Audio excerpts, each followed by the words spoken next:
शब्दशास्त्रं स्वल्पं तथायुर्बहवश्च विघ्नाः सारं ततो ग्राह्यमपास्य फल्गु हंसैर्यथा क्षीरमिवाम्बुमध्यात्।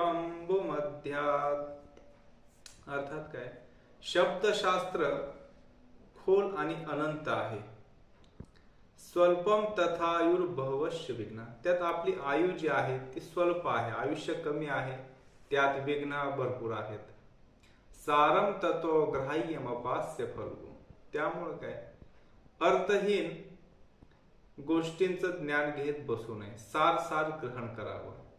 हंसेर यथा क्षीरमिव अंबुमध्या, ज्या पद्धतीने हंस जो आहे पाण्यामध्ये दूध पितो आणि पाणी सोडून देतो, त्याच पद्धतीने मनुष्याने पण ज्या गोष्टींची गरज नाही त्याचं नॉलेज घेत बसू नये, जी गोष्ट कामाची त्याचंच नॉलेज घ्यावं.